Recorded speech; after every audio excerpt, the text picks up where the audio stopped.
Hasil citra satelit yang diperoleh secara eksklusif oleh CNN menunjukkan 3 jet Rusia hancur. Bangunan di Pangkalan Udara Belbek, Sevastopol mengalami kerusakan pada Rabu, 15 Mei 2024, kemarin. Kehancuran itu terjadi setelah Ukraina melancarkan serangan 2 hari lalu di kota yang secara ilegal dianeksasi Rusia tahun 2014 lalu. Dalam gambar satelit yang ditangkap oleh perusahaan pencitraan satelit Amerika Serikat, AS, Black Sky dan perusahaan teknologi luar angkasa Maxar, 2 jet terlihat terbakar di jalur penerbangan utama di Belbek. Sedangkan pesawat ketiga tampak diparkir di tanggul pelindung. Citra satelit juga menunjukkan sebuah bangunan hancur di dekatnya dan bangunan lainnya mengalami kerusakan parah.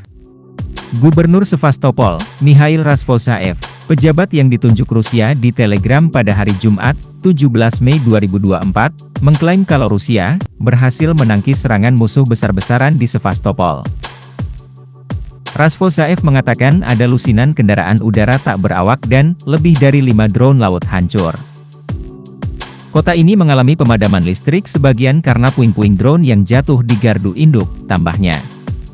Serangan tersebut merupakan yang kedua kalinya Belbek menjadi sasaran pihak Ukraina dalam 48 jam terakhir. Ketika ditanya tentang kemungkinan serangan Ukraina di Belbek, juru bicara tentara Ukraina Selatan, Dmytro Pletenchuk mengaku tidak bisa memberikan rincian apapun. Tidak ada informasi yang terverifikasi saat ini, ucapnya. CNN telah menghubungi militer Ukraina untuk mendapatkan informasi terbaru.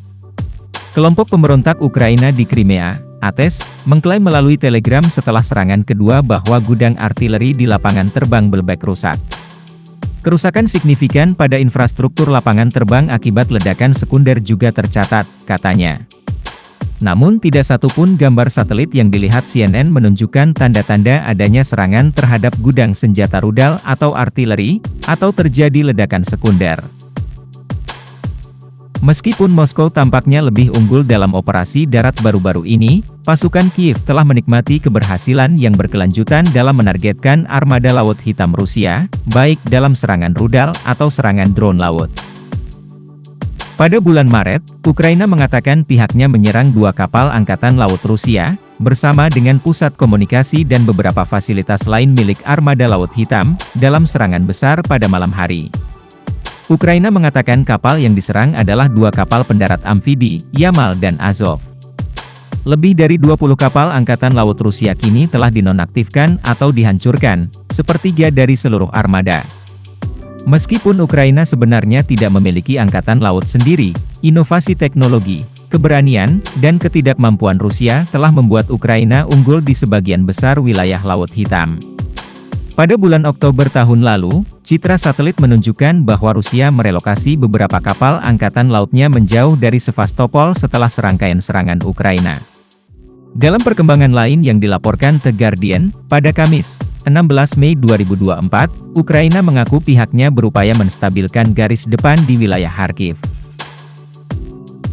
Berdasarkan data dari Institute for the Study of War, ISW, Moskow baru saja merebut 278 km persegi wilayah Ukraina, antara tanggal 9 hingga 15 Mei 2024 kemarin. Dapat dikatakan kalau ini merupakan perolehan teritorial terbesar Rusia sejak pertengahan Desember 2022 kemarin.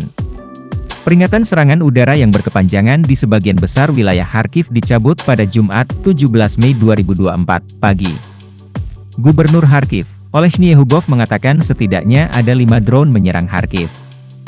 Stasiun penyiaran publik Suspilne mengatakan peringatan serangan udara diaktifkan selama lebih dari 16,5 jam di kota Kharkiv. Dana Moneter Internasional, IMF, akan memulai misi baru di Ukraina dalam beberapa minggu mendatang. IMF bakal mengkaji program pinjaman sebesar 15,6 miliar dolar dan perkembangan ekonomi terkini, kata juru bicara IMF Julie Kozak. Misi peninjauan pinjaman juga akan merevisi analisis IMF mengenai keberlanjutan utang Ukraina. IMF menilai perekonomian Ukraina telah menunjukkan ketahanan yang luar biasa, meskipun prospeknya masih dipengaruhi oleh ketidakpastian yang sangat tinggi terkait perang.